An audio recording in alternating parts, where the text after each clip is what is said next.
Hi guys, welcome back to my YouTube channel. This is Tanushree. In this video, I had taken the basics of thermodynamics. So I'm going to explain the basic part of the thermodynamics which is related to the class 11. So before going to that video, please do subscribe to my YouTube channel and click on the bell button icon that will notify you for my upcoming videos. Let's move on to the topic.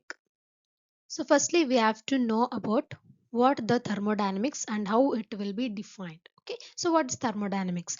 The branch of a physical science that deals with the relations between heat and other forms of the energy such as mechanical, electrical or a chemical energy, and by extension or of the relationships between all forms of the energy. Here the thermodynamics, it is the branch of a physical science in a physics. While we are studying in a chemistry, it is a physical chemistry.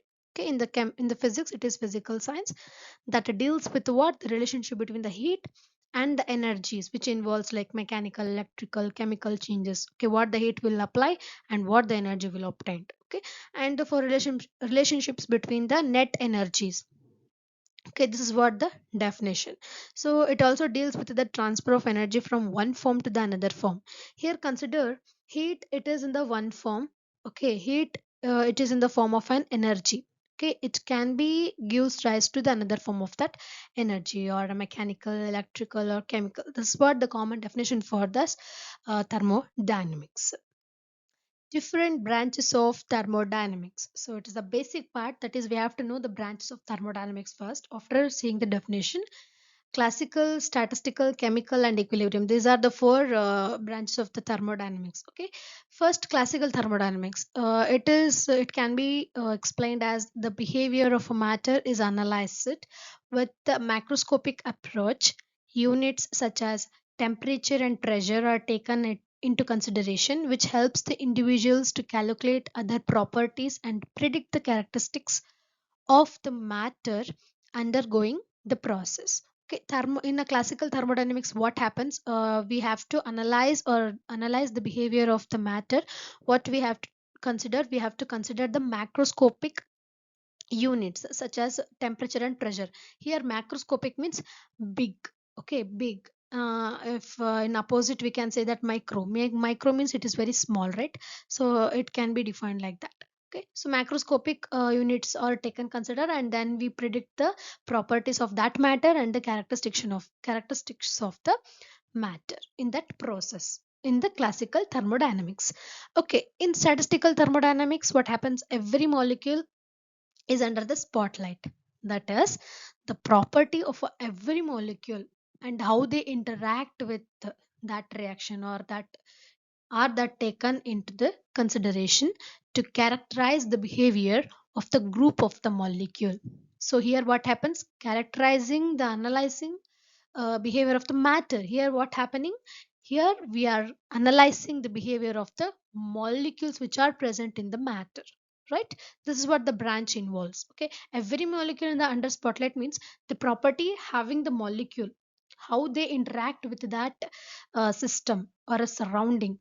Okay, that should be taken as a consideration. Then we analyze the behavior of the such molecules which are present in the matter. So this is what the another branch. And chemical thermodynamics means it is the study of how work and heat relate to each other in a chemical reactions in a changes of a state. Okay, how the work and heat relate means, if we take an example, that is H2O. Okay, H2 plus O2 gives rise to H2O. Okay. In the reactant, in the chemical reactions, in the reactant H2 plus O2, when we apply the heat on that reactant, what happens? The formed water which will in the steam form. Okay, in the gaseous or in a steam or in vapor outs. Okay, if we not apply the heat, what happens? It will form in a liquid state. Okay, that's what the chemical thermodynamic branch involves. That is, it's a study how work and heat relate to the each other in a chemical reactions and and in changes of a states. Okay, this is the best example for this chemical thermodynamics. That is water. H2 plus water gives rise to H2O. Next, equilibrium thermodynamics means here the name itself says equilibrium.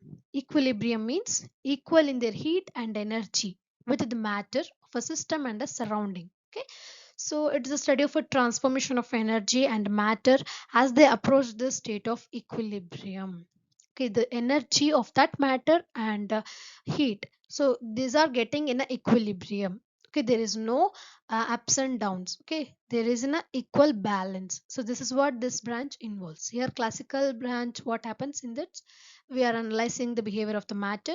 In the statistical, we are analyzing the behavior of the molecules, group of molecules which are present in the matter.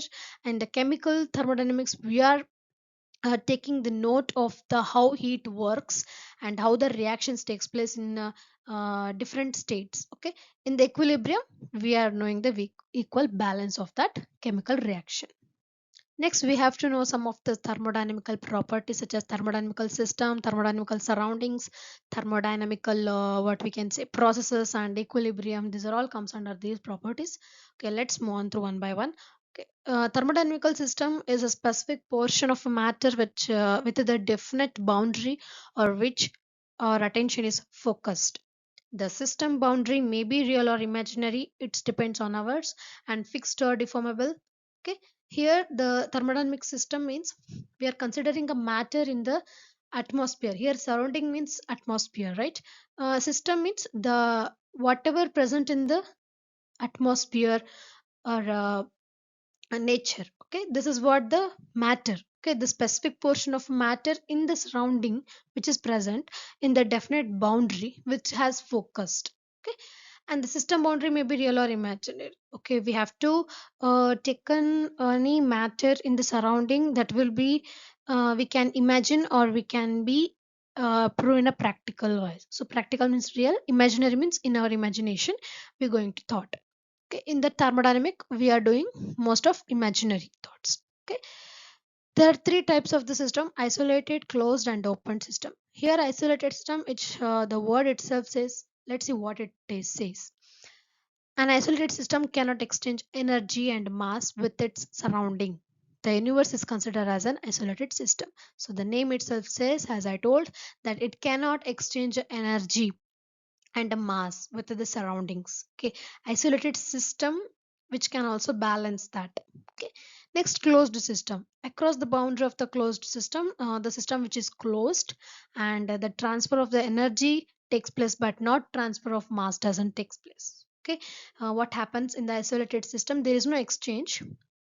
In the isolated system there is no exchange between the energy or a mass between the system and surrounding, where either whether in the closed system, what happens, the system which is closed, it cannot be exchange mass, right, in between the system and surrounding. There will be exchange of the energy will takes place when we apply the heat or when we what we are applying, that depends on that. Okay, open system means in an open system what happens, the mass, either mass or energy, both may be transferred between the system and surrounding. Okay, so either energy or a mass which is transferred to the opened system, the name itself says that it is a open system. Okay, here are the examples for a closed system, that is a compression of a gas in a piston. Okay, in a piston when we close that, then what happens, there will be a gas liberated. Okay, that liberation of gas will produces some of the compressions when we close the piston. So this is what the best example for the closed system. And a steam turbine is an also best example for an open system. This is all about the thermodynamical system. Next, so system which undergoes thermodynamical process. Okay, there will be a changes in their which are macroscopic and microscopic units, macro and microscopic units, and associated changes in the also pressure, volume, and internal energy. So these are involves in the changes in their system and surrounding processes. Okay, these are four types of thermodynamical process, that is adiabatic, isochoric, isobaric, and isothermal process. Okay, first adiabatic process, a process where no heat transfer into or out of the system. So adiabatic means heat or temperature kept constant, because there will no change of a heat or energy. Okay, isochoric means a process has no change in the volume. There choric, isochoric means there is a constant of volume. Isobaric means constant of pressure. Isothermal means constant of temperature. Adiabatic means constant heat. Okay, isochoric means what? There will be a no change in the volume. Okay, and the system does not work. Isobaric process means a process which no change in pressure. Isothermal means there will be no change in the temperature. That is nothing but constant terms. In an adiabatic, heat will be constant. In isochoric, volume will be constant. Isobaric, what the pressure is constant, and isothermal and temperature is constant. This is what the thermodynamical process which is occur in system and surrounding. Thermodynamic equilibrium. When the temperature is the same throughout the entire system, then we consider the system to be in the thermal equilibrium. The name itself says that.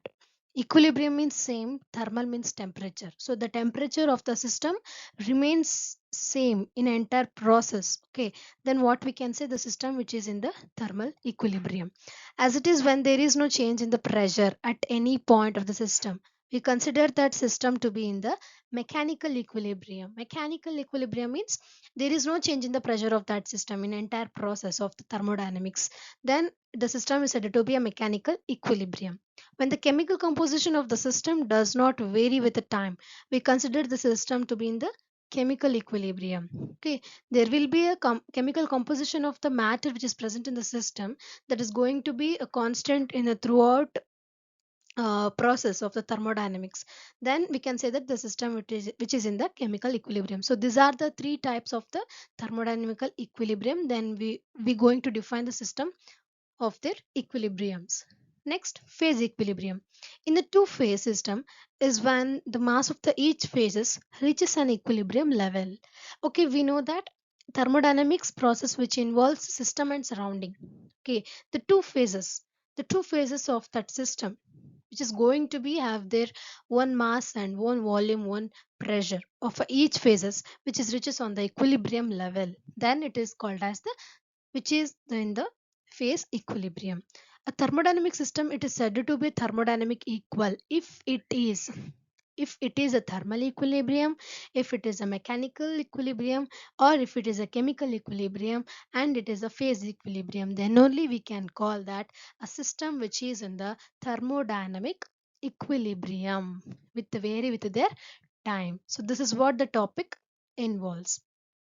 Next, that is thermodynamical properties. So it has a two properties. One is intensive property and another one is a extensive property. Here intensive property means which do not depends on the quantity of the matter, like pressure, temperature. Okay, in case of the extensive property, what happens? Which depends on the mass of the system, volume, entry, energy, enthalpy. So these are the extensive property, and pressure, temperature, quantity of a matter, it will be intensive property. So these are two properties which are going to be very important. So next we will know the some basic definitions. So what is enthalpy? Enthalpy, it is a measurement of energy in a thermodynamical system, and the quantity of the enthalpy, okay, which is equal to the total heat content of a system equivalent to the system's internal energy plus the product of volume and pressure. So enthalpy, it is a measuring of energy of the thermodynamical system. The quantity of the enthalpy, here H is a enthalpy, which equals to the heat content of the system plus what the product of the pressure and volume. So this is what the equation which is going to be proved in a derivation, which is going to very important for the problems. What is entropy? Entropy, it is a thermodynamical quantity whose values depends on the physical state or condition of a system. In other words, it is a thermodynamical function which is used to measure the randomness or a disorder. Okay. For example, entropy of a solid is compared to the entropy of the gaseous.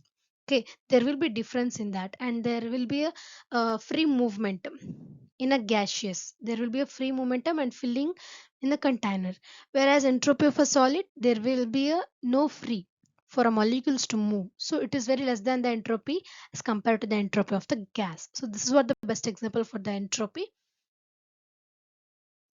Next we will move to the sum of the thermodynamical potentials. Okay, these are the quantitative measures of the stored energy in the system. Potentials means stored energy, right? Okay, that changes in the system as they evolve from initial state to final state. So different potentials are used based on the system container and such as temperatures, pressures. Okay, different from the thermodynamical potential along with their formula that are tabulated here. Okay, you can see internal energy, that is nothing but u. Internal energy is nothing but u. T into ds minus p into dv. Here T means temperature. Okay, P means pressure, V means volume. Okay, Helmholtz free energy and enthalpy Gibbs free energy, these are the important derivations, important expressions which are used for problems, and we have to better know on this. So let us consider the two cups here, A and B, right? With the boiling water, when the thermometer is placed in a cup A. Okay, when the thermometer is placed in a cup A, it gets warmed up, okay, by the water until it reaches 100 degrees Celsius. Okay, when it reaches 100 degrees Celsius, we can say that the thermometer is in equilibrium with cup A. Okay, when we move the thermometer from cup A to cup B to read the temperature, it continues to read 100 degree Celsius. Okay, the thermometer is also in the equilibrium with the cup B. Okay, it is also equilibrium with the cup A and also equilibrium with the cup B. By keeping in the mind that the zeroth law of thermodynamics, we can conclude that what cup A, cup B are in equilibrium with each other. So this is what the zeroth law of thermodynamics states. Next, we will move on to the second law, that is the first law of thermodynamics. The first law of thermodynamics is also known as the law of conservation of energy. It states that energy can neither be created nor be destroyed, but it can be changed from one form to the another form. It is a well defined or a well known statement that we all know, but we don't know the depth understanding power that what it has. Okay, so energy can neither be created nor be destroyed means it can be conserved in a system, or it can be destroyed, or it can be created. Okay, or it may transfer from one form to the another form, like mechanical to like radiant to chemical energy, chemical to kinetic energy. So kinetic energy to kinetic energy is the last. Okay, if we or potential energy to kinetic energy, so these are the forms of energy which can convert from one to another. So this law states that energy can neither be created nor be destroyed, but it can be changed from one form to the another. So here I taken the best example, that is plants convert the radiant energy of a sunlight, okay, to chemical energy through the photosynthesis, right? During photosynthesis, what happened? Plants will absorb the radiant energy which comes from the sunlight. Okay, that would be converted into the chemical energy during the photosynthesis, through photosynthesis.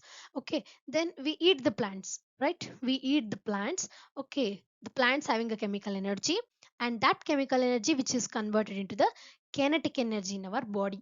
Okay, while we swim, walk, breathe. Okay, that's what the best example for this law of thermodynamics. Then another one is switching on light may seems to produce energy, but it is electrical energy that is converted. It is the best example for this first law of thermodynamics. So we know what was the isolated system that we studied in the thermodynamical systems. Okay, isolated system means there will be a okay, equal balanced energy and a mass. Okay, which is always increases in the according to the second law. And in any isolated system, spontaneously means continuously evolves thermal equilibrium. Thermal equilibrium means thermal means temperature, equilibrium means balanced or same, like that. Okay, and the state of a maximum entropy of this system. Okay, the entropy of the universe only increases and never decreases. According to the second law of thermodynamics, what happens in the system, the entropy of the universe, okay, only increases, it never decreases. Many individuals take this statement lightly and for granted, but it has an extensive impact and consequences. So this is what the extensive impact. Okay, if a room is not tied or cleaned, okay, it's example. If a room is not cleaned, it invariably becomes more messy. Okay, and disorderly with time. When the room is cleaned, its entropy decreases. But the effort to clean it has resulted in an increased entropy outside the room, exceeds the entropy lost. So, here, given that a room as an example, which was a messy and it is not cleaned at all, okay, and also it is compared to the room which is cleaned. Okay, when the room is cleaned, what happens? There will entropy decreases. When room is messy, what happens? Entropy increases. So we have to put some effort to clean that room, and resulting in the increasing in the entropy from the outside. So we have to put some external what we can say effort from the outside of the room to exceeds the entropy. Okay, this is what the best example for the second law of thermodynamics. Next we will move on to the third law of thermodynamics. The third law of thermodynamics states that the entropy of a system approaches a constant value as the temperature approaches absolute value. Here, temperature approaches absolute zero, so we know that. In the same way, the entropy of the system or a universe of a thermodynamics system, there will also approaches the constant, some constant values. Okay, so the entropy of a pure crystalline substance at absolute zero temperature is zero. So as the same as the temperature, entropy also approaches this constant value. Then if the temperature at absolute zero of a pure crystalline substances, then the entropy of that crystalline substances, it is zero. Okay, so this statement holds true in a perfect crystal, and which has only one state with a minimum energy.